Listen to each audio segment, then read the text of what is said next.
Spencer Dupuis. Joining you a little bit late today because of a Kansas State women's basketball. How about a big win for the Midi Cats?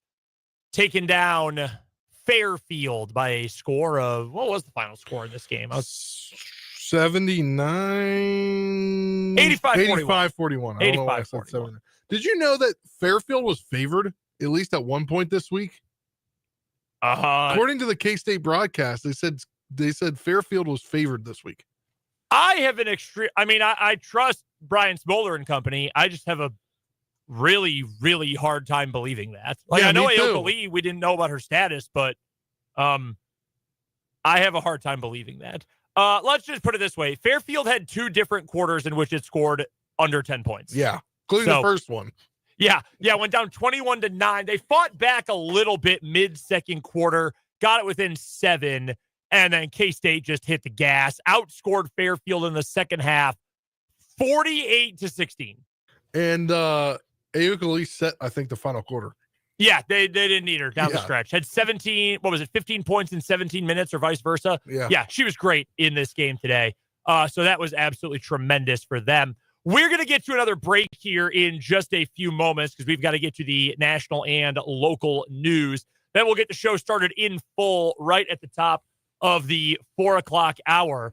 I hate to start the show like this. This is not, I love to start the show on a day like this with It's Feel Good Friday. And we're going to talk some KU basketball next hour. Certainly don't feel good about that. Losing to Arkansas, KJ Adams getting hurt late. That was tough, obviously, yesterday. We'll whip around the NCAA tournament. We've got today's What Is Wrong With You, 580 Sports Talk headlines. Matt Derrick is going to join us as well. Looking forward to talking to Matt today. But some unfortunate news coming out of Lawrence. This is heartbreaking. I'm just going to put it this way. Bob Davis, the legend himself, the longtime voice of the Kansas Jayhawks, has passed away. I'm somewhat at a loss for words. I know the Royals spring training broadcast, I believe the TV broadcast might have been radio too. I know we're not carrying that game today with the Royals in action out in Arizona. But just saw this. Apparently they were discussing it on the Royals broadcast, and this is devastating. There's really no way around that. Bob Davis is in a program that is filled with icons and legends and, these players that have been superheroes to generations, decades, literally over a century of fans at this point. You ask anybody alive today about some of the things they know best or know the most or think about the most when it comes to Kansas Jayhawk sports, they're going to tell you Bob. They're going to talk about Bob and Max calling basketball games for all those years. And, Bob Davis stepped away to tend to his ailing wife who was sick for a long time back after the 2016 season. I remember being there, and I'm not trying to make myself part of this at all, but I remember I was a student at the NCAA tournament in 2016, and KU lost that year, and we knew Bob was retiring, and he walked off the floor, and I remember seeing how sad he looked after KU had lost that heartbreaker to Villanova, and thinking, gosh darn it, that's one of the best to ever do it. That's one of the best hometown broadcasters you could ever ask for, wish for, dream of if you're a fan. He poured everything into KU and into those broadcasts and being your friend while listening. And no one loved to give the refs hell more than Bob Davis. There's no doubt about that. And I think any KU fan would tell you the same thing. He's a Kansas guy. His son, Steven, has obviously done a ton of play-by-play all over our region. He's done some stuff for KU, for UMKC, minor league baseball as well, down in the state of Arkansas. And, gosh, I'm sort of at a loss for words. That's not something that usually happens to me, as you guys know, Spencer, as you know. I'm not often a man of few words, but we're talking about a true legend in this area, in this business. And I think every KU fan, I don't even know if you have to be a KU fan to appreciate the guy that Bob Davis was, because let me tell you, Bob Davis was a sweetheart of a guy. I never knew him all that well, But anytime I interacted with him, whether it was at a speaking engagement or at a game, just always the friendliest guy, the nicest man, and spoke for so many KU fans. He was the soundtrack to so many KU basketball and football seasons. And gosh, I think you could ask anybody and they would be able to, right off the top of your head, give you their favorite Bob Davis memory. For me, I don't know how you could forget about the 2008, I believe it was, the win over Missouri. That Missouri had stifled KU the year before, obviously in that magical 07 season, but then in 08 in those conditions at Arrowhead, and touchdown, Terry Meyer. I mean, we all remember, if you're a KU fan or you just remember that highlight, you've heard Bob's call of that game. Obviously, Mario's miracle, Danny and the miracles back in 88. I mean, there's just so many to choose from, to remember. And we try to take times like this to remember a great life and all the joy he brought to so many people. But it's hard not to also feel sad at the same time. And I can't even say that I have the kind of connection personally that so many of you growing up in Kansas, listening to KU games, growing up and in your teenage years and as adults, what Bob meant to you, to your families, to that program, to that school. I'll shout out my dentist hygienist who's grown up in the Lawrence area for forever. And when I told her the first time what I did for a living, she's like, "Oh my gosh, you're going to be just like Bob Davis." And like, that's what people associate with what we do and with Kansas sports. And it's just, man, it's hard not to think of all the good times, all the fun memories. But at the same time, it's just heartbreaking to know that someone who cared so much about KU, about the people of Lawrence and of Northeast Kansas and this entire state, Fort Hays State guy too. Gosh, heartbreaking news that Bob Davis has passed away. We'll talk more about Bob, nearly 8 decades of life. What a life well lived. We'll talk more about this coming up when we come back from our news here at the top of the hour. More reaction. We'll hear from you guys as well talking about this. We do have active college basketball to get to. No, he loved March Madness. We'll talk about KU, that game last night. Unfortunately, the loss against Arkansas. Tons of wild action already from today. What is wrong with you? We'll get to Matt Derrick as well. All that and a whole lot more is coming up today after the news right here on 580 Sports Talk.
go. 4 o'clock hour, the meat of 580 Sports Talk just getting underway. I'm Brendan Dworzinski, joined on the other side of the glass by Spencer Dupuis, Dan Lucero on his final weekday anyway, of vacation. He'll be back on the show next week.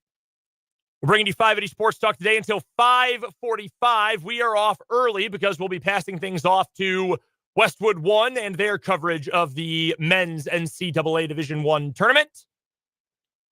5:50, first game of the evening session today.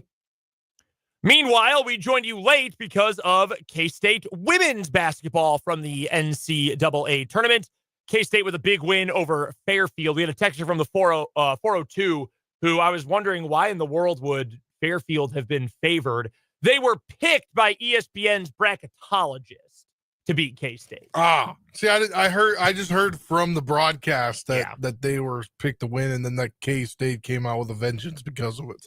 Yeah, I mean, I can imagine that would get you fired up. I don't know what the spread in the game would have been. I can look at it right now, in fact. K-State, okay, yeah, Vegas favored K-State by 16.5. So not quite a true upset. But yeah, I mean, if I'm the Midi Cats, I'd be pretty fired up too if I heard that the most well-known women's basketball bracketologist was picking against me. I'd probably be pretty fired up as well. We'll get to a whip round around the NCAA tournament here coming up in a few minutes. We'll also get to KU here in a moment, and the Jayhawks lost yesterday against Arkansas. What is wrong with you is coming up this hour. Matt Derrick is going to join us at the bottom of the hour as well. We want to hear from you. The text line's open, 785-272-9429. You can also find us on YouTube. Just head to youtube.com, search 580 Sports Talk, subscribe to the channel, and then you can hang out with us in the comment section today. Again, the breaking news of the day, and really sad news just within the last hour. Longtime voice of the Jayhawks, Bob Davis, who for a few years we had here on our airwaves in between when we were affiliated with the K-State radio network and when the KU games were carried here. Bob Davis, but for over 3 decades, the voice of the Kansas Jayhawks passed away today, or at least the news from his family coming out a little bit earlier on today. It was yesterday he passed away. Yesterday. And his wife, his beloved wife, Linda, who I know he cherished and cared for and loved so much, she had passed away last week. I'll share this to you from the KU Athletics press release about Bob. Davis is survived by his son, Steven, daughter-in-law, Katie, grandchildren, Landon, Will, Millie, and Hattie. His wife, again, Linda, passed away just 8 days ago.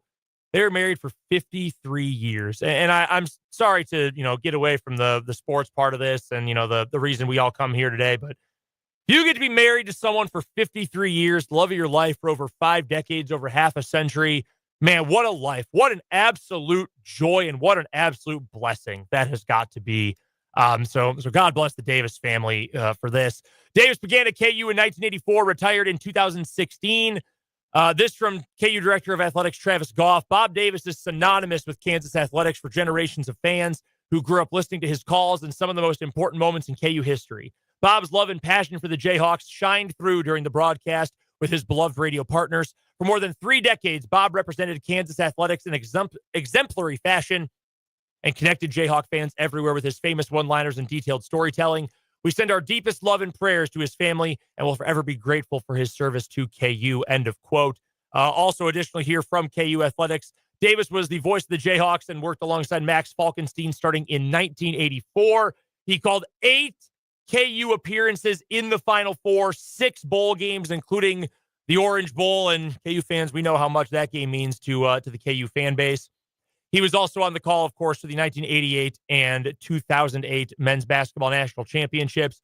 Coach Bill Self offered this. We lost a KU legend in Bob Davis, who was the voice of the Jayhawks for decades. Bob was not only superior at his craft, but also a terrific, humble, and unselfish person that gave so much of himself to so many. Our hearts go out to the entire family, especially with his wonderful wife, Linda, passing just last week. This as well from Mark Mangino, of course, former KU football coach. Bob's distinctive and enthusiastic voice served as the soundtrack for Kansas teams for decades. He was a friend and a good friend and fun to be around. Our players and coaches loved Bob and enjoyed his calls on highlight reels. Bob was a Topeka guy. He was born in Iola, but he grew up right here in Kansas, went to Topeka West, and he graduated from Washburn University in 1967. What a career for Bob Davis. Called American Legion Baseball and Fort Hays State Tiger action until he took over at KU in 84, and called an NAIA and a national championship in 1984 for Fort Hays State as well. What a career, what a life for Bob Davis, who passed away today, or passed away yesterday, at the age of 80. Our thoughts and prayers go out to the legend himself, Bob Davis. Well, with that, Spencer, the show will go on. We will talk about some KU basketball here. Actually, I want to get to one comment here. This is from Brian on the YouTube comments. I think sums it up really well. Bob and Max were not the best, but they sure made KU basketball enjoyable and larger than life. Bob was a KU fan and a homer and would not have it any other way. May he rest in peace. Yeah, it meant a lot to a lot of people, Brian. I appreciate you saying that, and appreciate all you guys sending in your thoughts as well. I know the KU family certainly does on a hard day in Lawrence for Kansas Jayhawks athletics. But Spencer, there was some basketball action last night. KU loses to Arkansas. I thought KU was going to win the game until KJ Adams got hurt. I do. It felt like that just completely took the wind out of the sails, and you can't point to one single thing, obviously, in any particular game, any particular event, but KU was playing well. I mean, as well as they had all night anyway. Had taken the lead, was surging that zone.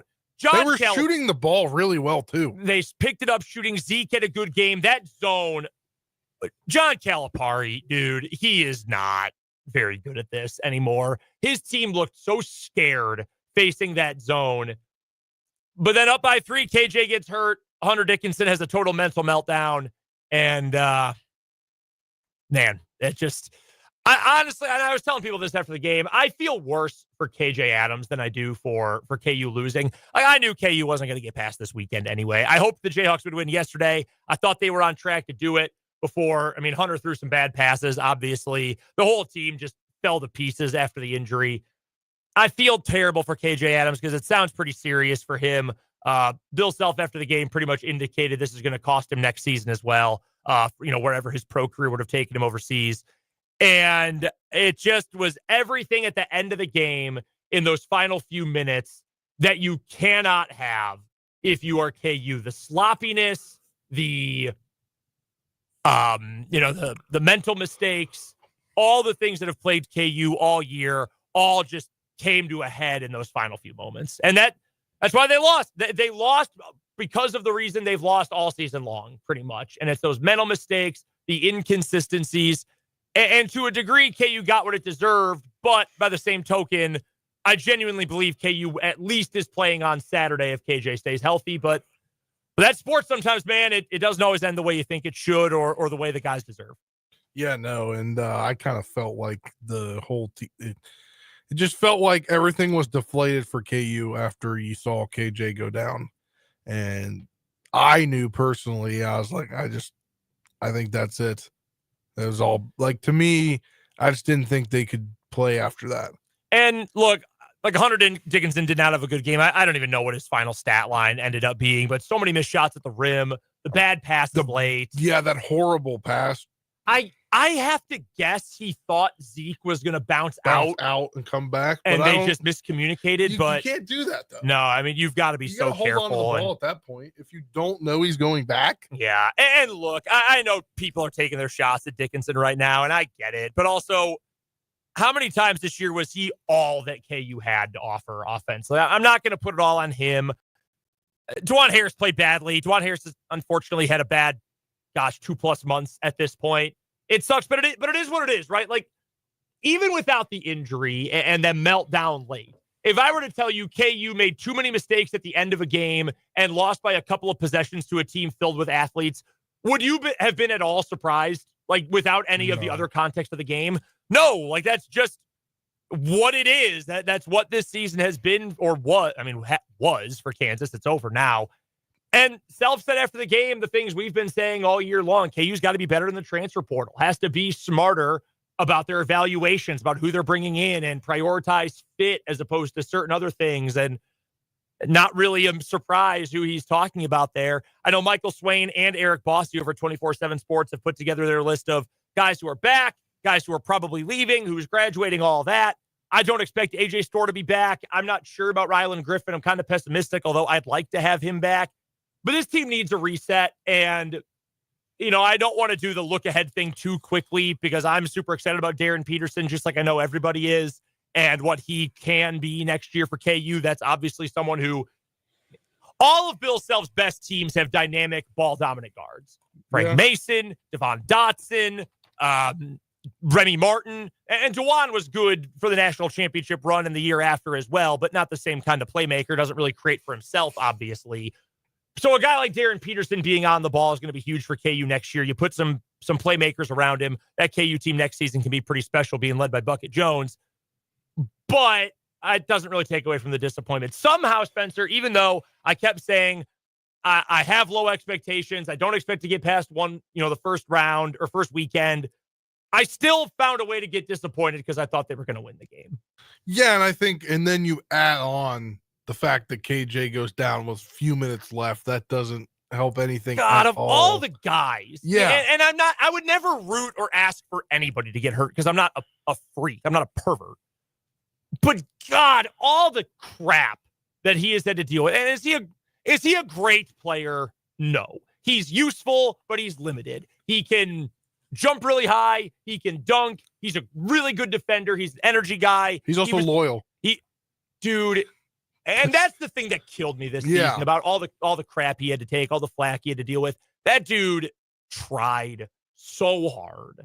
And I know that, hey, all right, Brendan, this is major college sports. This is the NCAA tournament. You've got to ask for more than trying. I understand that. I understand the play was not good enough. But for a guy who gave so much, except it, and just it wasn't enough, I feel so bad for him. And I hope whatever the injury is, I hope his recovery comes quickly. Did you hear what Bill Self said about him and DeJuan after the game? I did, if you'd like to share that with the class. I wish I had the cut for you, but I don't. Unfortunately, he said they were like sons to him. Yep.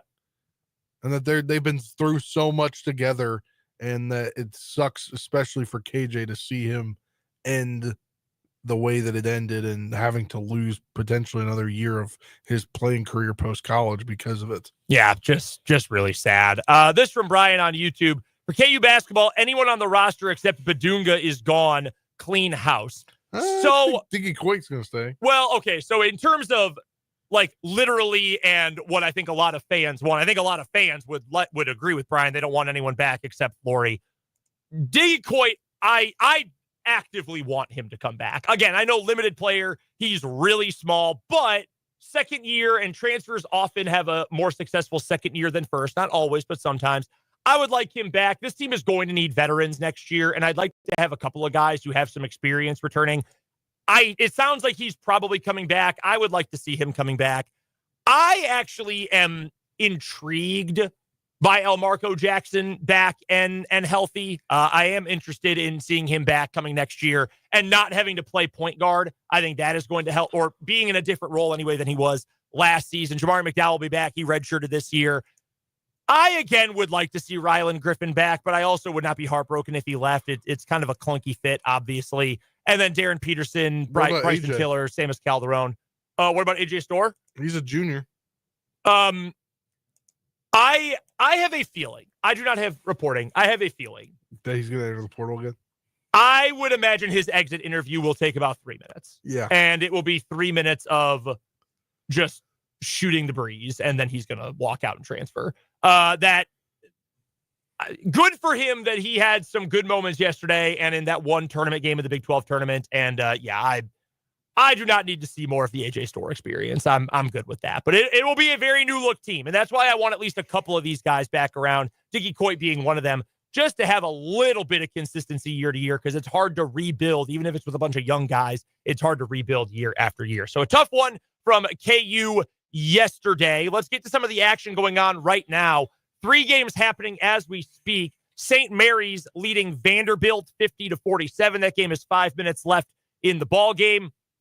Ole Miss is spanking North Carolina, 44-26. That game is at the break. And Maryland is up big on Grand Canyon early, 27, now 30-13. They just hit a three-pointer. Games that have gone final already today. Baylor won a close one over Mississippi State, 75-72. Colorado State beat Memphis. Sorry to our guy Vance. I know he said he had Memphis going all the way. Penny Hardaway's a bad coach. I've been trying to tell anyone who will listen to me about this for years. He is a bad coach. Great recruiter, bad coach. He has one tournament win in 3 years with legitimate high major talent. Dudes love to play for him. They love to transfer there. They love to commit there out of high school. And nobody does less with more than Penny Hardaway. And they lost to Colorado State and Nick Clifford earlier on today. Iowa State beat the brains out of Lipscomb, 82-55. Alabama survived a legit scare against Robert Morris. They ended up pulling away late. Mark Sears had 22 points, 10 dimes, 90-81. Alabama won there. And Duke moments ago just pummeled your boys at Mount St. Mary's. Yeah. Spencer Dupuis, your biggest storyline of day 2 of the first round has been what? Oh, that I definitely did not think Baylor was going to win. Really? Yeah. I thought Mississippi State was going to handle Baylor. So I picked Mississippi State in my bracket. Yes. Which I have not even checked because I know we're bad. Both tied for 17th. We're tied? I'm shocked. The most ironic thing is there's no more ties for the first spot. Do you know who's in the first spot? I know our guy Trenton was near the top. Where's he sitting now? He's now number 2, but number 1 all alone, the one, the only, Dan Lucero on vacation. Oh my god! I'm pretty sure he posted on Blue Sky the other day, and he quoted your post, and he said something along the lines of "No one's beating me" or something. Yes, he did say that. And that's what's happening right now. He said, "Get in here, pals. No entry free prizes. You get to lord your knowledge of ball over mine. If you beat me, which you won't." Well, he's been accurate so far in that regard. Storyline of the day for me is easily Alabama looking super, super vulnerable.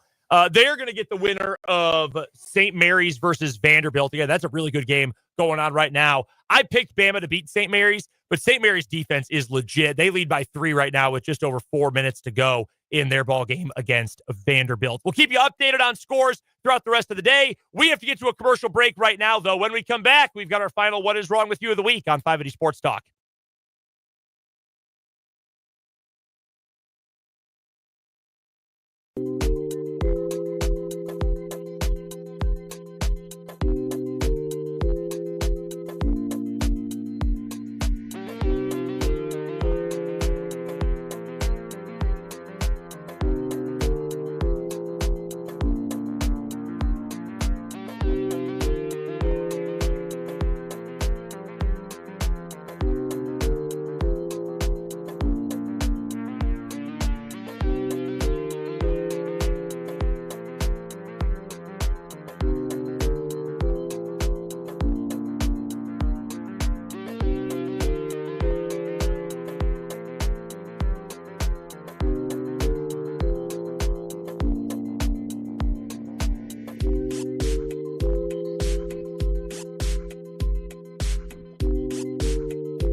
going quickly here on What Is Wrong With You because we've got to get to Matt Derrick, plenty to break down with Matt today in our Chiefs Insider. So let's dive right on into What Is Wrong With You, brought to you by Ryan Mo Winkle and Mo Winkle Insurance and Financial Services. Visit him online, ryanmowinkle.com.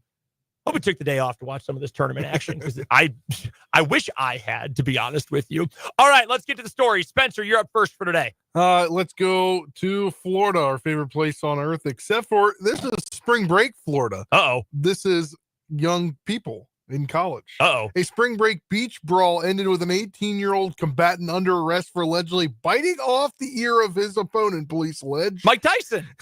A sheriff's deputy was patrolling Fort Myers Beach Monday afternoon when he, quote, was flagged down in reference to a fight that occurred where one's ear was bit off, end quote. An investigation confirmed that the victim, Juwan Black, suffered a traumatic he got his ear bitten off.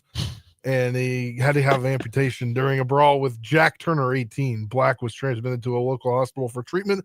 Video recorded by a bystander. Shocker. It's Gen Z, right? Or no. Always got a phone on him. Yeah, always got a phone on him. Showed Turner pummeling Black as they wrestled in the sand. At one point, police reported Turner pulled Black's head upward as he brought his face toward the left side of Black's head. It was then that Turner allegedly bit off Black's ear. A female witness told the cops that she was walking with Black and others when Turner, quote, called him racial slurs and approached Black and hit him from behind. Seen above, you can see him in his picture. Looks like at a wild night. Yes. No doubt. Turner was arrested at the scene for felony battery charge. He was freed from the county jail the following day after posting a $50,000 bond. My story is also going to take us to Florida, but we meet a man originally from Georgia, 31-year-old Andrew Davison, who opened the door of a police car, climbed in, and then told the cop at the wheel that he wanted to ride home.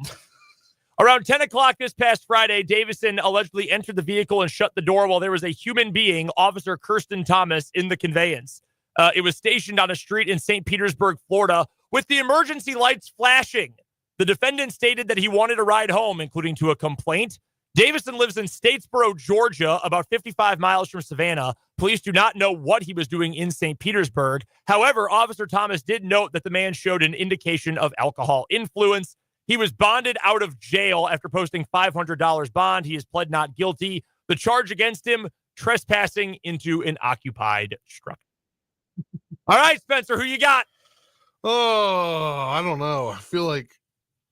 Listen, both these are drunk stories. Yes. I've never been drunk, so I don't really know. But I feel like biting someone's ear is such an extreme case of even being hammered. I've got to go with that one. Yeah, me too. However... It doesn't win, though. It doesn't beat our weekly winner, though. You know, the more I think about it, I guess it's closer than I originally gave it credit for. But the guy who pulled out his Glock because the karaoke machine didn't work at a bar, that gets the win for the week. It runs the rack. Yippee karaoke, mother. That is our winner for the week in What Is Wrong With You, brought to you by Ryan Mo Winkle and Mo Winkle Insurance and Financial Services. Check him out online, ryanmowinkle.com. When we come back on the other side of this break, we will be joined by Matt Derrick of ChiefsDigest.com. Unfortunately, I'm sure he's pretty sad about his Missouri Tigers losing yesterday. We'll ask him about that. We've got plenty of Chiefs to get to as well with Matt for our Chiefs Insider right after this on 580 Sports Talk.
Let's go.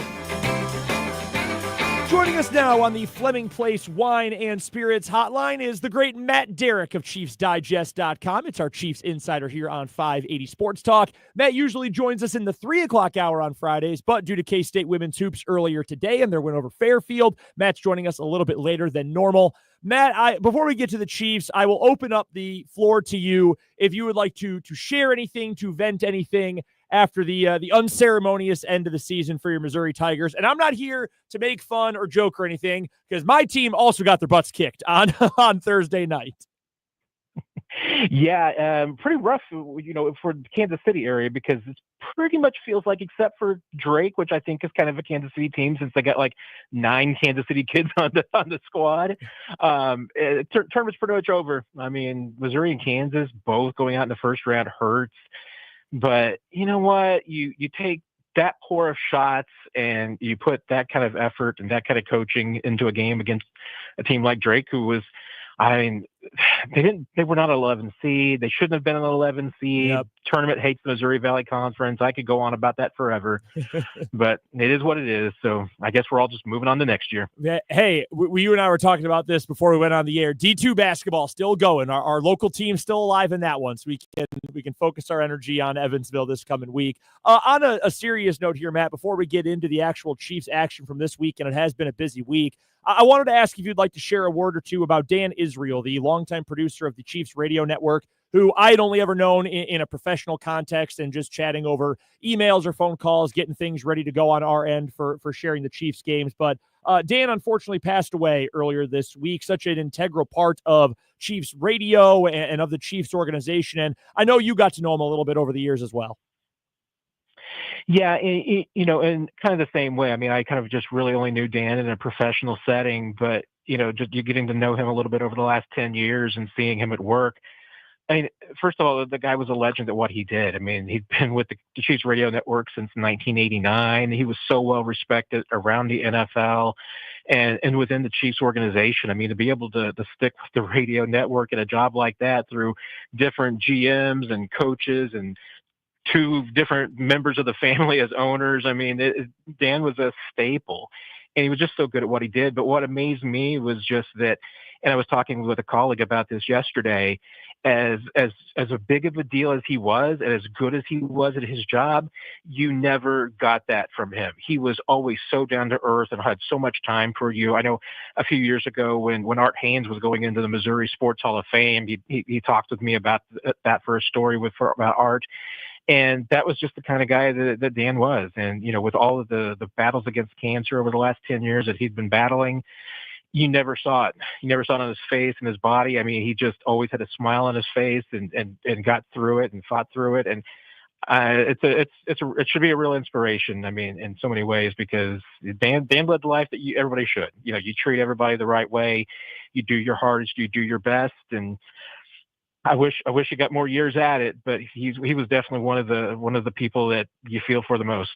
Well, appreciate that, Matt, you sharing that with us. And yeah, our thoughts and prayers go out to the family of Dan Israel, such an integral part of the Chiefs franchise, not just the radio arm, for so many years. We're joined by Matt Derrick of ChiefsDigest.com, the best of the best when it comes to covering the Kansas City Chiefs. You can find all of his great work at ChiefsDigest.com and on your favorite social media platform at Matt Derrick. He joins us here on the Fleming Place Wine and Spirits hotline. Let's get to some of the Chiefs player news here. Most recently, an old friend coming back for another year, Charles Omenihu, 1 year, about $7 million deal, another re-signing for this Chiefs team.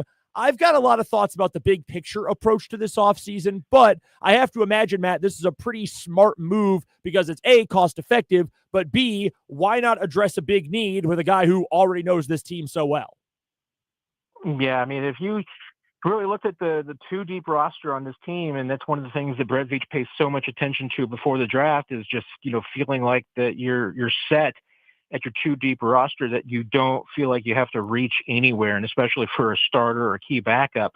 That's what Charles Omenihu brings you. I mean, he can start for you. He can be the first guy off the bench as the edge rusher. I would imagine next year, fully back from the ACL, you're going to see him, playing more, a bigger impact. I mean, if he can be the player that he was in 2023, and I think that at his age, He's still young. I mean, I think he turns 28 in August. He's got that potential. I mean, his ability to be that player again. And I know that he believes he can be that player. Worked really hard to get back to at least contribute to this team at the end of the season. And, and I think he just scraped the tip of the iceberg as far as, his recovery goes. So I would expect him to be stronger next year, to be that kind of another integral pass rushing piece, off the edge, because you look at what the Chiefs have right now. I mean, outside of Karlaftis, you don't really have a pure pass rusher. And Menahue gives you that. Mike Dana is a kind of an all-around guy, but maybe more of a, just a setting the edge pursuer kind of a player, good run defender. Felix Anudike-Uzomah at this point has only kind of shown you to be a kind of a rotational piece. I mean, he's more than that. And if you can get his 23 production for up to $7 million, that's a great deal. And he's obviously, for him, he's going to be able to hit the market again next year. If he has a good contract season, and the Chiefs can get exactly what they want. The Chiefs can get a productive player for a year for a cheap value, and Charles Omenihu can go back out, hit free agency again in his 20s and try and get that big contract that he wants. So this is obviously a good player coming back. It's affordable, all of that. For 2025, I have no issue with that. But I am a little curious, Matt, about the long-term building of this roster. And maybe it's just, hey, well, we have the core we have right now. Let's just push all our chips into right this second, and we'll win now and worry about later. And if that's the approach, then fine. But I'm looking at this roster, and outside of Mahomes, and now I guess Xavier Worthy, you just signed Creed Humphrey, sure. There are a lot of positions that don't have a lot of depth, A, maybe right away, but B, into the future. Like, wide receiver still kind of feels like a year-by-year thing, even with Rice and Worthy under contract. Edge rusher, Karlaftis is going to have to get paid, and then you still only have Omenihu for a year. You don't have Dana for all that much longer. Like, it just feels as though there's a lot of 1 year, maybe 2 year stuff, and not a lot of big, longer-term planning. Am I overreacting to that, or are the Chiefs maybe making that intentional, that they're trying not to lock themselves into anything for too long?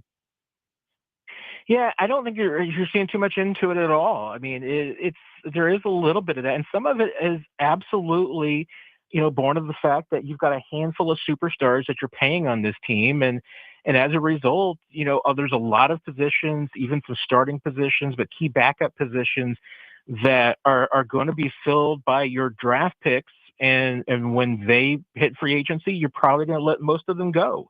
So you got to keep replacing them in free agency. I mean, the Chiefs are probably going to need, of their 8 draft picks this year, they probably need 3 or 4 of them to play critical roles for the expectation that they're going to be pretty critical players next year. And, you could point out a couple of spots. I mean, defensive end, defensive tackle, corner is probably one of those. The left tackle, potentially one of those. Receiver certainly could be one of those.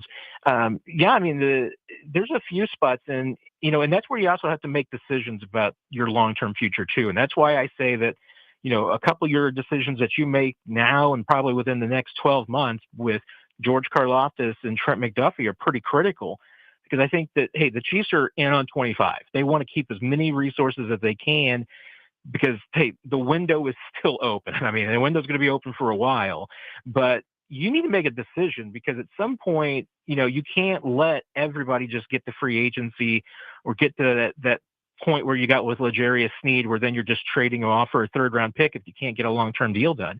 If you can't get a long-term deal done, you probably need to move him sooner than later. So, especially now that you know a little bit about what McDuffie's cost should be in the marketplace, I think it's a little bit more difficult to determine that for George Karlaftis. And if I'm George Karlaftis, I'd want to play out this season to see if I can't improve my stock, to improve my leverage in getting a long-term deal. I mean, I think right now that, Stingley's gotten his deal done, Surtain's gotten his done. There's a couple of guys, J.C. Horn's gotten a deal done. The market for Trent McDuffie. If Trent McDuffie's not going to sign what you're going to put in front of him based on those deals, I'm not saying you trade him right now, but you probably need to make that decision in the next 12 months, because you need to keep acquiring picks to recycle this. You can't just wait until guys walk and then try and get a 3rd-round pick for them. You need to get more than that. We're joined by Matt Derrick here on the Fleming Place Wine and Spirits Hotline. And Matt, we saw when free agency legal tampering period began, the Chiefs, it was announced that Elijah Mitchell was coming to the team, the former 49er running back who's missed a lot of time with injury. within the past week. Kareem Hunt's re-signed. How do you grade the running back room, and do you still see them maybe drafting somebody this year? Yeah, it's interesting because I mean, if you look at it on paper, and I think if you even just project what these guys can do if healthy, you're feeling pretty good about the room. The only problem is that you got three guys that haven't always been completely healthy, or at least haven't been able to give you full seasons in recent years. And it boggled my mind, that last year Kareem Hunt with his, I think, 200 carries, that was the second most in his career. That just absolutely baffled me. Outside of his rookie year in Kansas City, he doesn't have that many miles on him, but he's going to be 30 years old this year. And in last year, he saw some, he had some wear and tear. And now I think he will tell you that was not having a full off season and not having a training camp, and that this year having all those things will make him stronger, and we'll see. But, Elijah Mitchell is absolutely I think a great piece if healthy, but last all of last year with the hamstring. Isaiah Pacheco hasn't been healthy the last couple of years.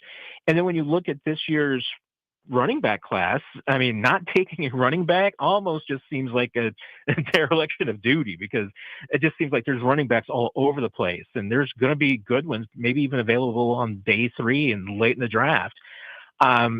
He's carrying 4 running backs could be tough, but when you've got 3 guys that you already know are probably going to miss time this year, I think you need a 4th running back just because of the nature of the position in this day and age in the NFL. Staying with the offensive side of the ball, the continued carousel for backup quarterbacks for Patrick Mahomes continues as they now get Gardner Minshew. How do you rate him compared to last year when they had signed Carson Wentz? It seems like definitely an upgrade. Yeah, it does feel like an upgrade. Gardner has been a starter in the league. Last year wasn't great last year in Vegas, but I don't know if anybody could have had a great year quarterback for the Raiders last year. And he's been in some really tough situations from a quarterback standpoint. So, I would be interested to see what he can do with his offense. Obviously, if you're the Chiefs, you hope that he never takes a snap. But, it feels like that this is the first quarterback in the Mahomes era that they've had where they wouldn't have to change the offense a ton with him in there. He's got a big arm. He's got some athleticism. He's actually younger than Mahomes, which is the first backup that they would have that'd be younger than Patrick. Wow. And I don't know if I'm reading too much into it, but to me, the fact that Gardner Minshew is not and I don't mean this in the derogatory way that it's going to sound, but he's not a check down Charlie. He's a pusher of the football. And I think that could be good for Mahomes, even though, sometimes Mahomes, as far as taking deep shots, I always say that he could probably, take a few less because he will push the ball deep that's sometimes not there. I think we've seen the last couple of seasons him get a little bit more conservative in his choices when it comes to the short and medium and intermediate game. And that might be where Gardner Minshew's voice in the quarterback room might make a difference, because I could certainly see that with Chad Henne and Matt Moore and Carson Wentz, that you probably have a guy going over film with you and saying, hey, you can check down to the running back here, or that window's too tight, go, you can go this direction instead.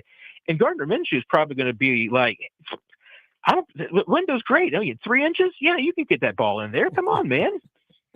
Couple more questions for Matt Derrick, our Chiefs insider from ChiefsDigest.com, joining us on the Fleming Place Wine and Spirits hotline as he does every Friday afternoon. What would you say, Matt, is your favorite signing or re-signing the Chiefs have made since the beginning of the new league year? From a value standpoint, I think I'd probably make the argument that Charles Omenihu is a really good signing to get him back at that cost. But Christian Fulton, to me, still stands out. Obviously, you can make a case for Jalen Moore as far as just being a need. And if that hits, it could be a great signing for the Chiefs. But Christian Fulton just seems like it makes total sense. And it is not really out of line dollar-wise.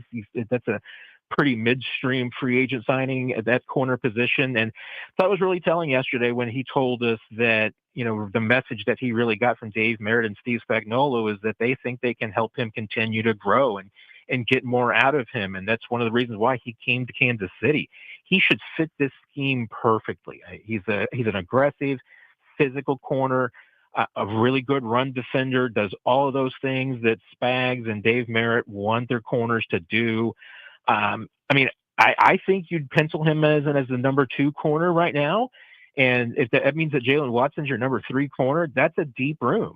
If that pushes, Josh Williams down to 4 or Nazeeh Johnson to 4, one of those guys at 5, that's a deep corner room all of a sudden. And if it also allows you the freedom to maybe put Trent McDuffie back into the slot more, Tamari Connors becomes more of a safety.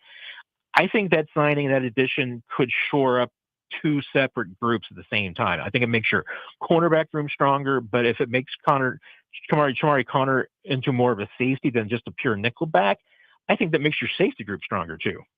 All right, last one I've got for you then, Matt, before we let you go, since we haven't gotten to talk to you more than once since the Nick Bolton deal went down, his new 3-year, $45 million contract with the Chiefs. That was a couple weeks back at this point. But given some of the other contracts that have been given out around the same time and since then for Nick Bolton, where do you think that deal lies in terms of value? Because I have gone on record, I don't love the skill set for Nick Bolton. He's a good fit for what the Chiefs want him to do. But, if I was building my ideal on-ball linebacker, I would want, better coverage skills, maybe a little bit better from sideline to sideline. But given value, given fit, how would you sort of rate that deal now with a little more context? And I think you've asked that question in the absolute proper way, because I think you're right. If you were, and hey, all pro and Pro Bowl teams will bear you out there that, hey, Nick Bolton hasn't been making those. So is he at that caliber? Maybe not. But when you think about this defense in particular and just how a player fits, I mean, Nick Bolton is probably one of, if not maybe the top player that you would choose. I mean, if Steve Spagnuolo was given a chance to take any middle linebacker in the league to be his guy, okay, maybe he would take Fred Warner number 1. But I wouldn't be surprised if he took Nick Bolton number 2 or even number 1, because he fits this group so well. I mean, his skill set fits it well. Yes. Could he be a better pass defender? Absolutely. But as far as, because that's one of the things, there's a lot of stress on the middle linebacker position in the Steve Spagnuolo defense. And, and that's not true with every defense. I mean, yes, sure. I mean, the Mike linebacker sets the defense and calls plays in a lot of those sets, but there's a lot of just, general work and assignments that if your middle linebacker isn't assignment sound and doesn't do the things you want and need, the whole thing falls apart and doesn't work. So, I think we saw that a little bit in the end days of Bob Sutton, when maybe Derrick Johnson was getting a little bit slower in his old days and everything. That might have hurt a little bit because, once again, Bob Sutton was kind of the same way. I mean, he needed the middle linebackers that was aces. And that to me is what Nick Bolton brings you. So in this deal, once again, I mean, I think it's a win-win for the Chiefs and for Nick. And he's going to get the chance to go try and get a 3rd contract when he's 26. He's such a young guy. And the Chiefs get what they need for the next 2 years, which is, I mean, not the most expensive middle linebacker in the league, but now they've got 2 drafts to go out and see if they can find his future replacement. Yeah, one of those situations, we've used the phrase on the show a number of times, more value to the team he's already on than he would have on the active market. And I think, like you said, Matt, that works out for both teams. I am surprised how comfortable I am with the Chiefs giving him a deal like this in free agency. Matt Derrick joins us every Friday, usually at 3:30 today at 4:30 to talk all things Chiefs for our Chiefs Insider. Go check out his great work at ChiefsDigest.com. Matt, as always, man, thank you for taking the time. My apologies to your Missouri Tigers. Hey, football is not too far away, though. Hey, my apologies to your Kansas Jayhawks, but go Ichabod's. That's right. Matt Derrick joining us from ChiefsDigest.com. Ichabod's in action coming up next week from Evansville. Thank you to Matt for the time and joining us a little bit later than normal due to the K-State game earlier on. Why don't we get to another commercial break? We'll wrap up the 4 o'clock hour of 580 Sports Talk, a shortened edition of 580 Sports Talk right after this.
Final 90 seconds of this 4 o'clock hour on 580 Sports Talk today. Thanks so much for joining us.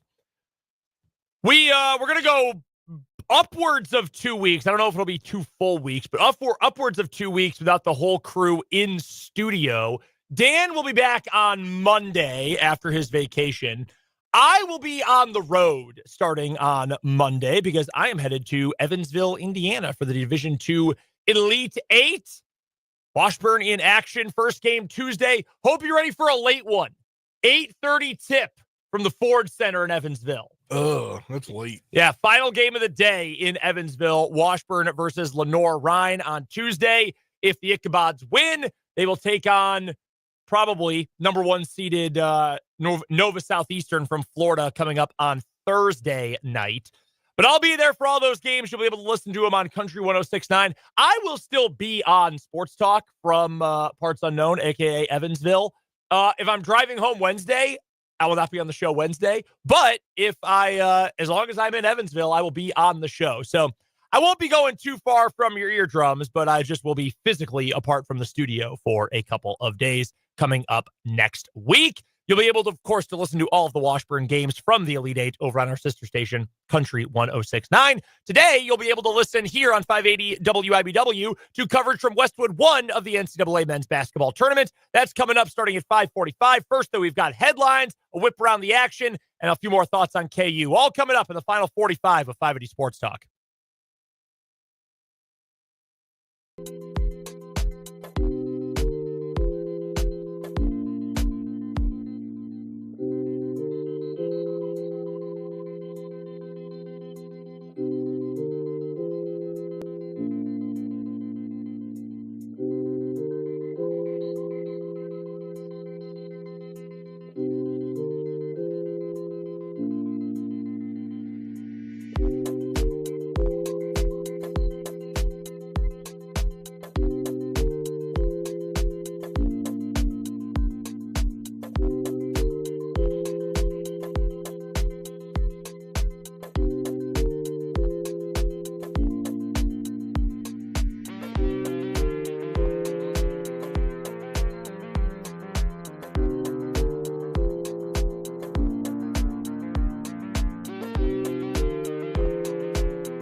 now, final hour of 580 Sports Talk today. Final hour of 580 Sports Talk for this week.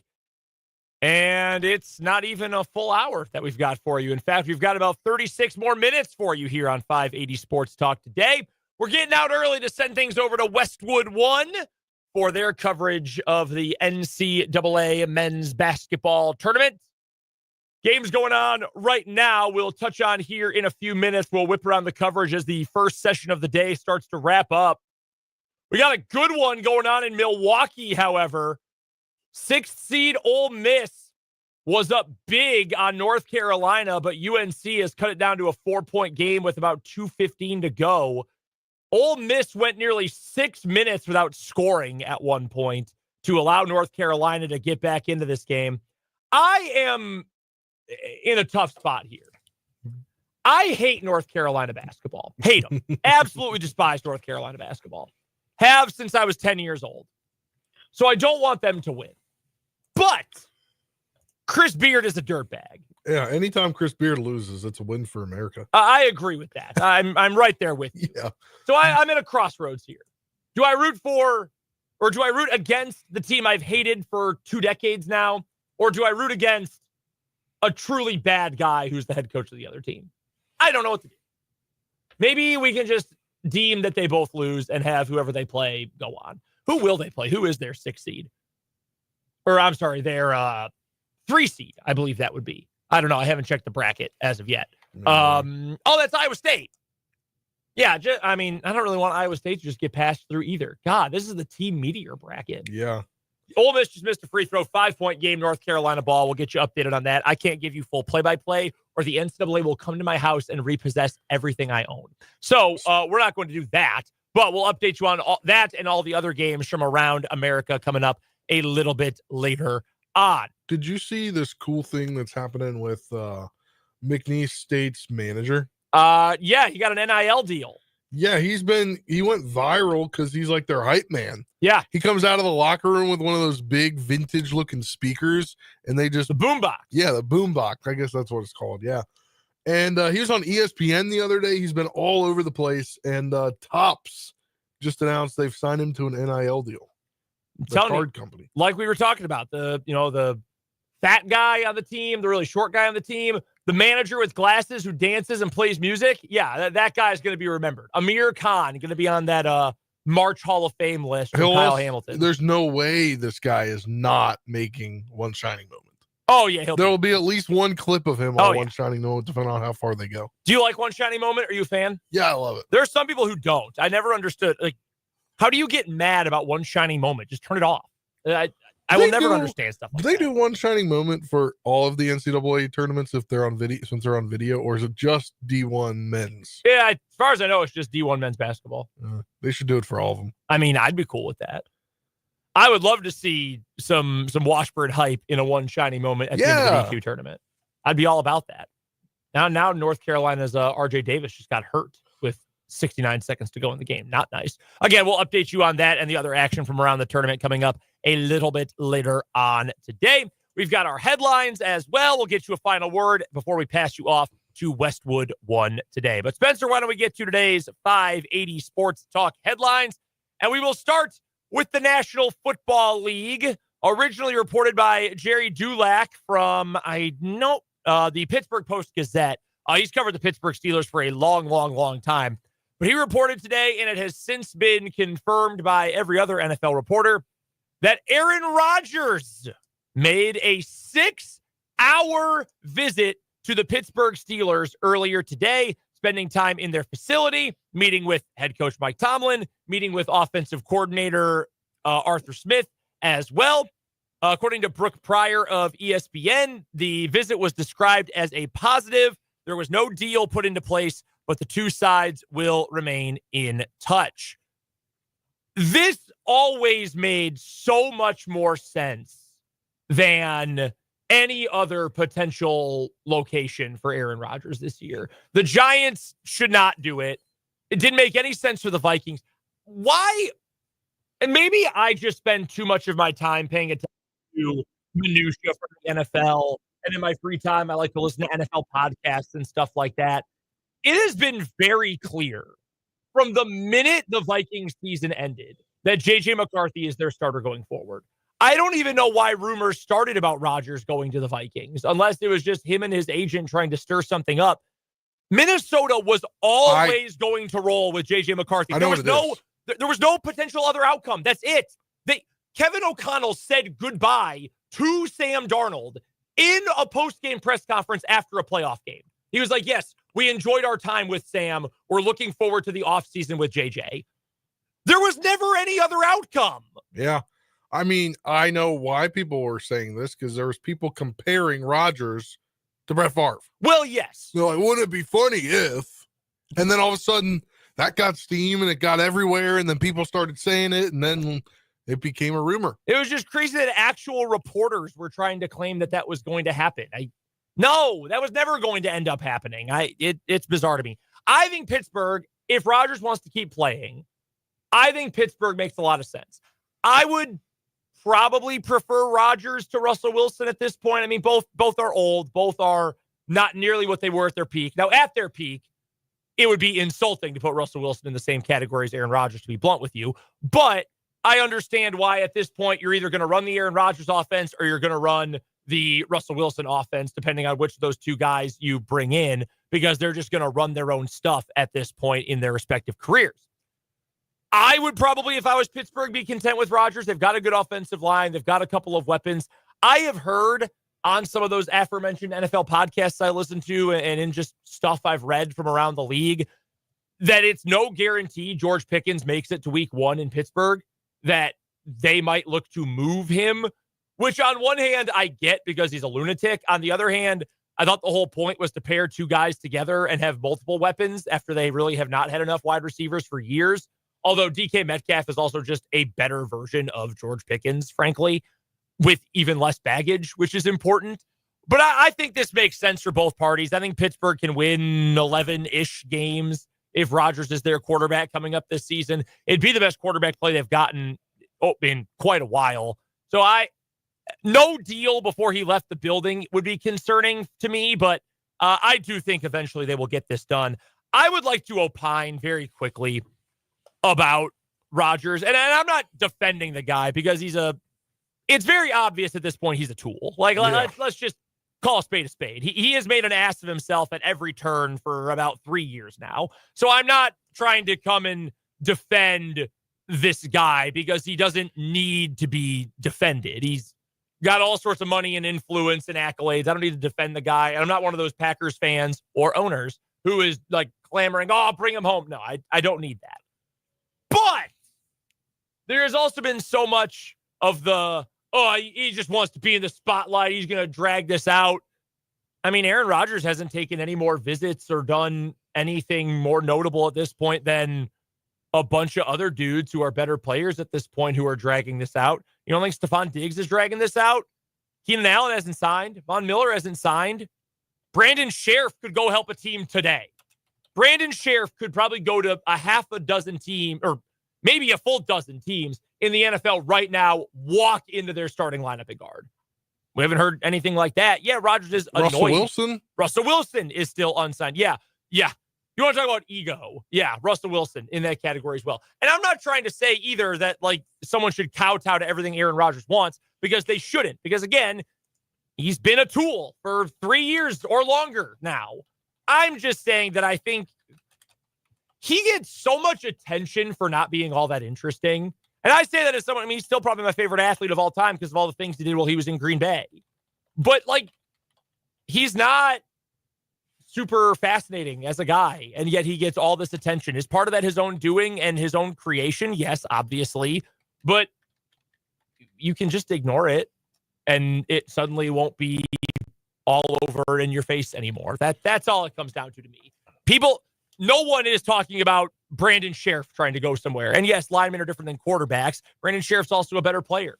He is dragging this out, so to speak. Just ignore it. It's not going to bother you. Just turn off Stephen A. Smith. It's going to be fine. I always thought this guy was odd when I heard that he had no relationship with his family. Well, to me, that's like, yeah. How does that happen unless they're wanting money from you all the time? Which it doesn't appear that's... No, that's exactly the reason why. It is? If you have a sister, correct? Yes. Or do you have a brother as well? Sister. You have a sister. Imagine if your sister was a contestant on let's say you two had a fight. Like you weren't like totally separated, but like you had a fight about something. And then she was a contestant on The Bachelorette. And they invited all the producers and all of her friends and everything to your house, your family's house, but left a chair open. Oh, that's Spencer's chair. He doesn't want to come anymore. I assume you would be pretty pissed. Yeah. But like there's got to be two sides to that story. Well, I think Aaron Rodgers is I don't know what words I can say. I think he's a tool. Yes. His parents also, their whereabouts on a certain January day in 2021 are also in question. I think he comes from a family of lunatics. Yeah. I don't have like sources. I know people who have sources. All I have been told is that his whole family are like nuts. Like they're just psychopaths, which would make me more think that they cut him off than the other way around. Yeah. But I've never held that against him because, like, man, if your family sucks, your family sucks. Like you don't get to choose that. But I mean, he's a freak. He's a complete freak and a complete weirdo. But I also think it's way easier to ignore him than people make it out to be. That's my stance. Yeah. He doesn't need me to defend him. He's a nearly a billionaire at this point. He does not need me to defend him. What do you have for your first headline? This story's been going around for a while because there's been a lot of talk about what it could have brought this person that owned this card. But the rare rookie card of Pirates rookie Paul Skeens fetched $1.11 million at auction. Wow. The 2024 Topps Chrome Update MLB debut patch autograph card sold for that stunning amount, including a buyer's premium on Thursday. It's been in the news because the Pirates wanted to get it, I believe, for Skeens. Mm-hmm. I did hear something about that. And they were offering like tickets for life, a bunch of stuff. And then, why am I forgetting her name right now? Olivia Dunn. Livy Dunn like offered their suite for a game with her one game or something. They offered something with the suite, and now this person's made $1.11 billion off of it. That's a lot of money. That is an extreme amount of money. How mad do you think Major League Baseball is that Paul Skeens is like the most boring man alive? He is an awesome pitcher. Yeah. But I saw he was on SportsCenter the other night. In fact, I was just at home. I was working on some stuff, and he was on SportsCenter. You want to talk about not interesting. Like on the field, yes, he's incredible. I don't think he's ever given a good interview. He's not like engaging, or maybe he's funny in private. I mean, clearly there's a reason that he's got a very famous girlfriend. Yeah. But like I have never once thought, oh man, I can't wait to hear from Paul Skeens, because I find him to be incredibly boring. So if you're baseball, you got to be thinking, man, we finally have this connection. He's got a celebrity girlfriend, his Instagram model athlete girlfriend. He's a star. He's such a good player just as a rookie. Like, man, we can make him into a superstar. And he is just more boring than watching grass grow. Have to imagine baseball is upset about that. Well, I feel like a lot of pitchers are like that. Like Steven Strasburg was like that.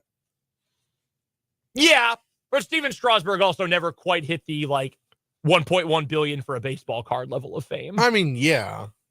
He was good, but he was, yeah. He was extremely good. Next headline for me. Why don't we get to this from the college basketball world? Non-game action today, but some coaching news. Virginia appears to have its top target for its new head coach, Ryan Odom, the head coach of the VCU Rams, according to Pete Thamel of ESPN, as well as Jeff Borzello, has emerged as the top target for the Virginia job. It is expected that he will be signed up in a couple of days. VCU lost yesterday to BYU 80-71 in the first round of the NCAA tournament. He has been there 3 times with VCU, with Utah State, and most notably in 2018 with the Retrievers of UMBC when they beat Virginia in the NCAA tournament.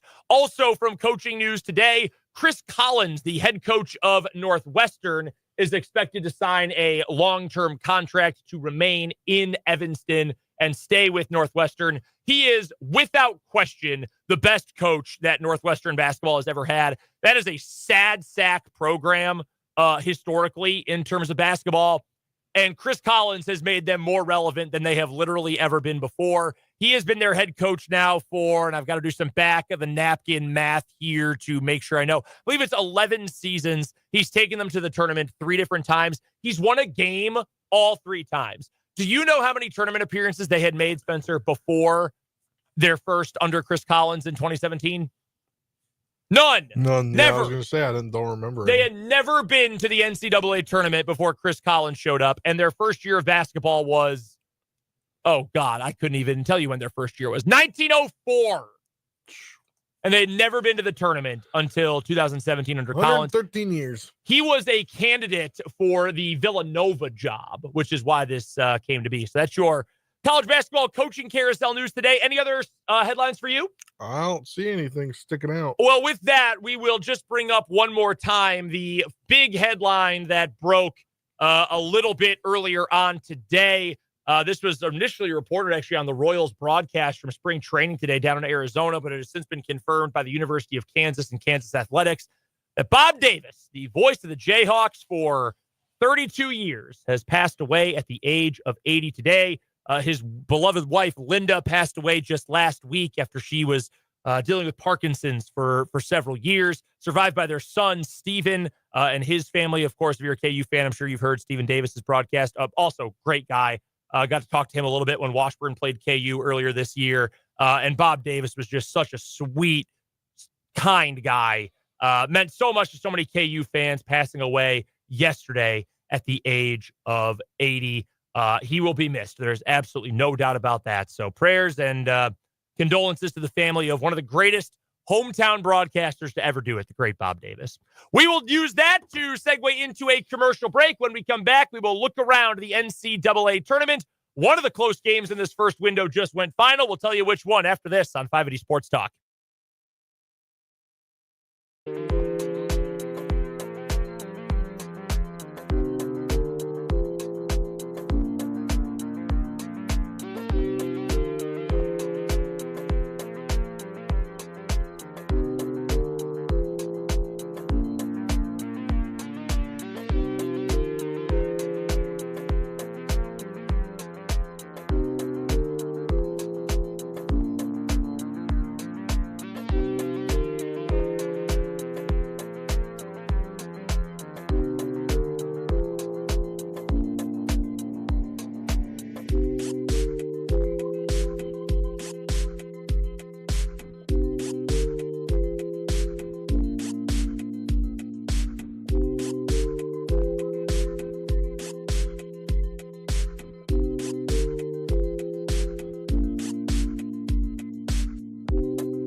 .526 here on 580 Sports Talk.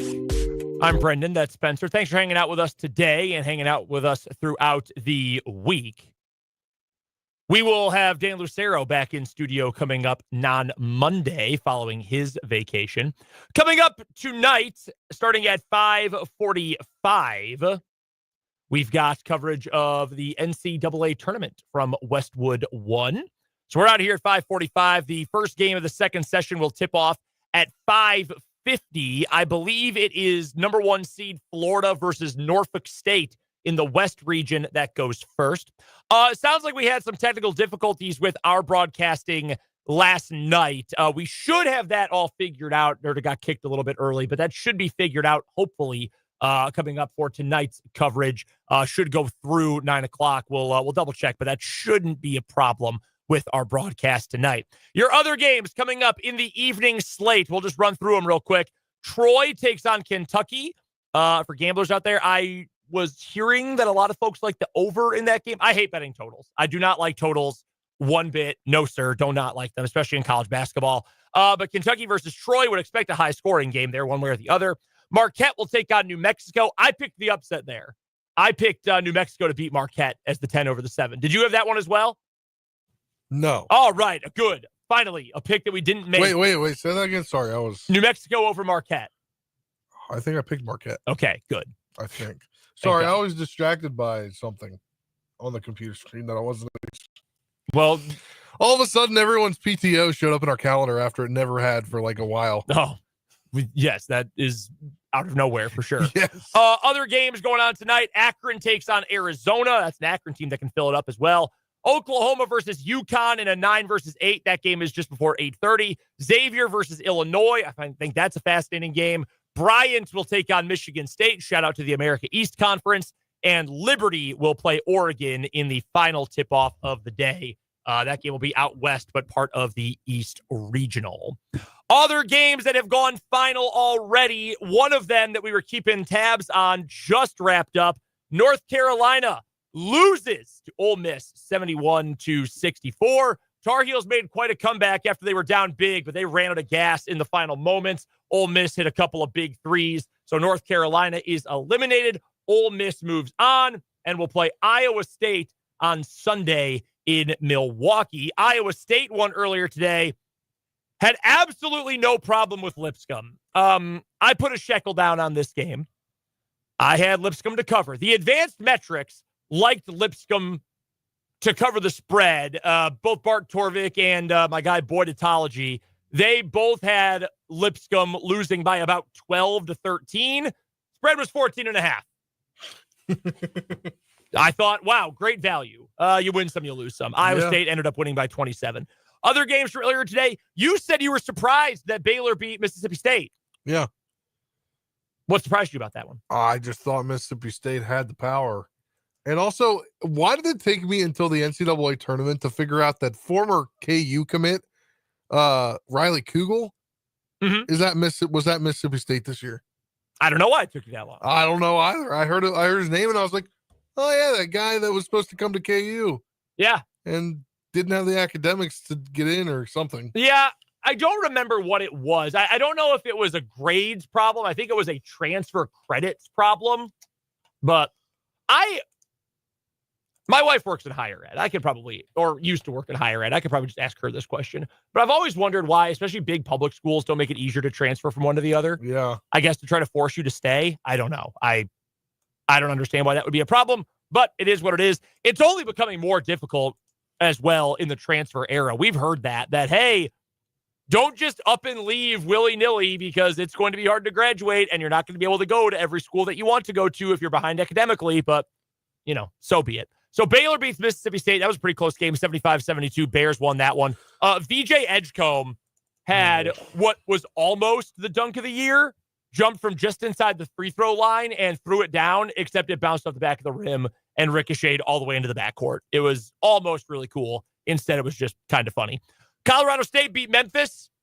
I'm telling you guys, Penny Hardaway's not good at this. He is not a good coach. Colorado State, meanwhile, was about as advertised. Memphis actually led by 5 at the break, was up by 7, one possession into the second half, but Colorado State was, in the end, the better team. I already mentioned the Iowa State win over Lipscomb. Alabama narrowly is able to avoid Robert Morris. Bobby Moe took a lead late in that game before Alabama surged back in front. That was my biggest storyline of the day. I thought Alabama would cruise. They certainly did not. St. Mary's held on and beat Vanderbilt. That was a crazy game. Vandy was ahead for most of it. St. Mary's got up, nearly gave it away, but held Vanderbilt to just 27 points in the second half and won. And Duke smashed Mount St. Mary's 93-49. One early window game is still going on, but to call it a game is kind of a stretch. 7:18 to go. The Maryland Terrapins are beating up on Grand Canyon 66-45. They scored 42 points in the first half. Yeah, that's bananas. Last ride for former Kansas Jayhawk Tyon Grant Foster. That dude's a fun player. He has been through so much in his basketball career and in his life, health-wise.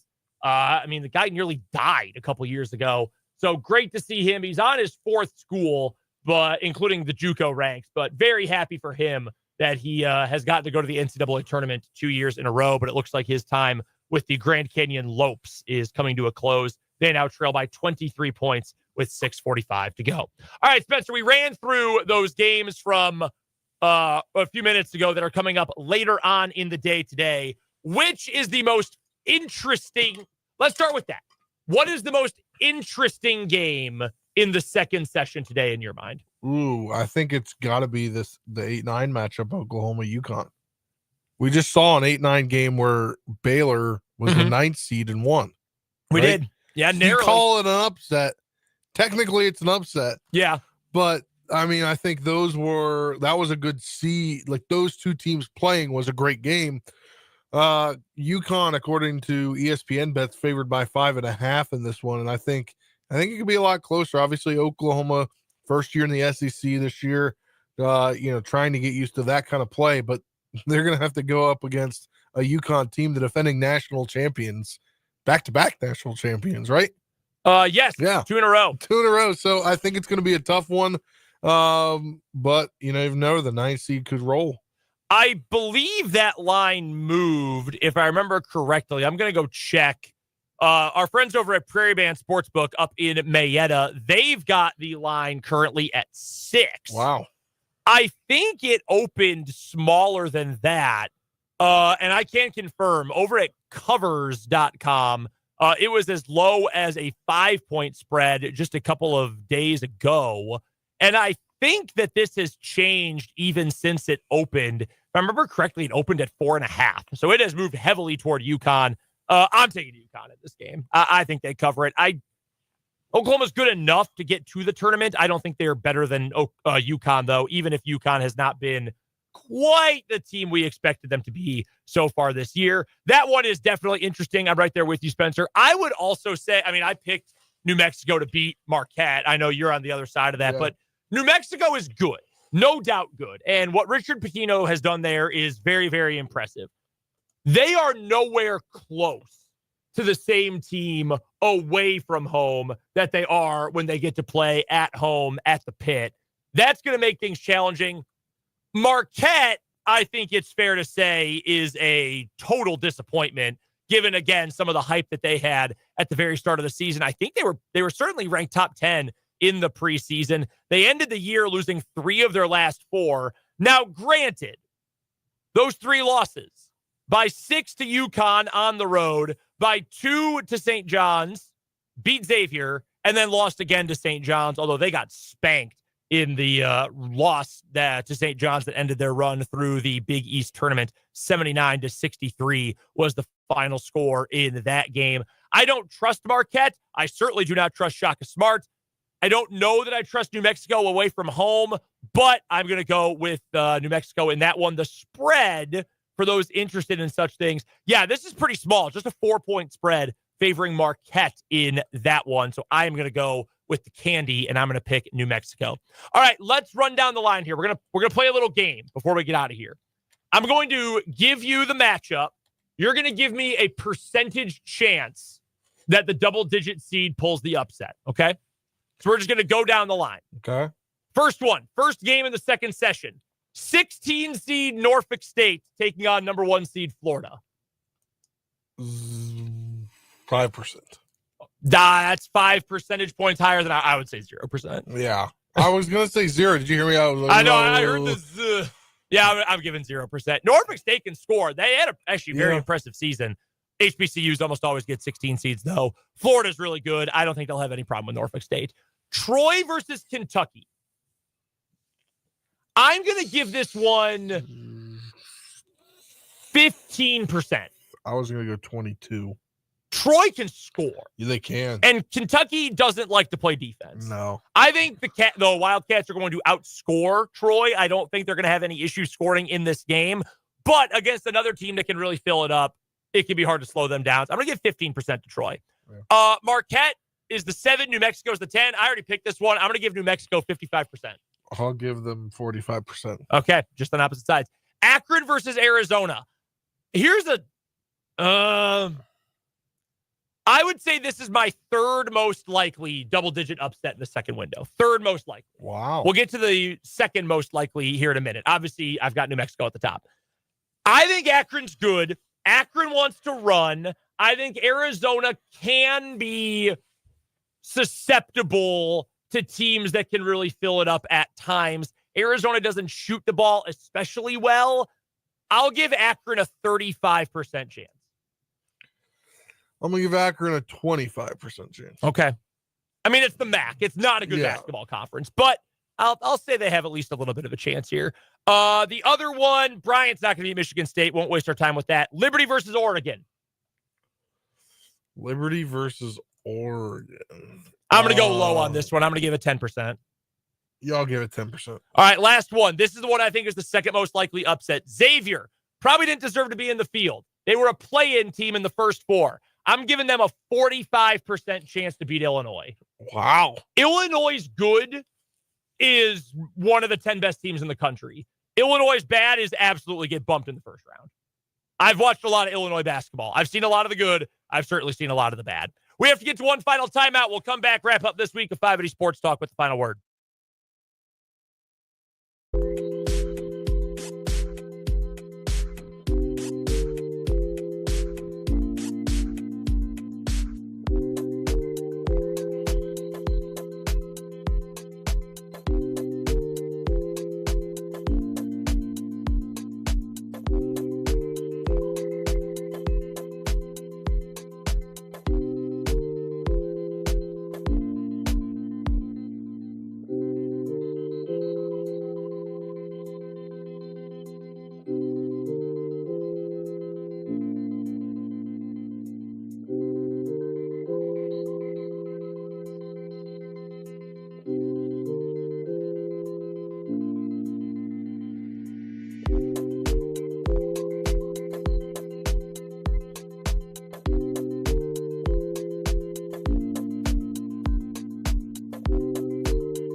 Busy day, busy week on 580 Sports Talk, and we're wrapping it up before we get over to Westwood 1 for coverage of the NCAA tournament with today's final word. Spencer Dupuis, wrap us up. Best time of year. It's going to be great watching basketball all weekend. Brendan, have safe travels. Thank you. We'll talk to you via the internet next week. Yes, indeed. Yes, it'll be fun all day tomorrow to watch basketball. I am fired up about that. Obviously, disappointed about the KU game yesterday. I can't say I'm surprised. I'm sad. It's always sad when the Jayhawk season comes to a close, but in a year that desperately showed us that KU needs to have a bit of a reset. There is a little bit of relief that reset is going to be coming here in the near future. Good win for the K-State women earlier today. That's why we went on a little bit late, knocking off Fairfield in the first round of the Division I women's basketball tournament. And as Spencer said, I will be traveling this weekend. I am headed to Evansville, Indiana for the Division II Elite 8. Washburn in action, 8:30 Tuesday night. You'll be able to listen to it over on Country 106.9 in the Elite 8 round, the national quarterfinals, as the Ichabod's take on the Lenore Rhine Bears. So I will still be on the show next week, but I will be joining you via remote connection from Evansville, Indiana. Dan will also be back from his vacation next week as well. Plenty to get to. We'll recap the entire weekend from the tournament. There will certainly be big NFL news that pops up over the next couple of days. Maybe Aaron Rodgers finds his new home. We'll get to all that and more coming up Monday here on 580 Sports Talk.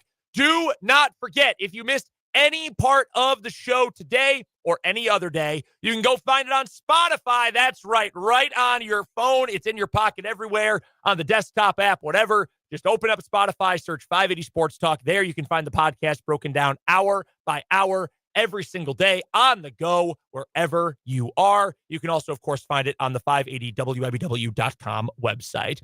That'll do it for us today. For Spencer Dupuis, I'm Brendan Dworzinski. We're going to get to a quick commercial break. We'll come on back with Westwood One's coverage of the Division I NCAA tournament. We'll join you back here on Monday on 580 Sports Talk.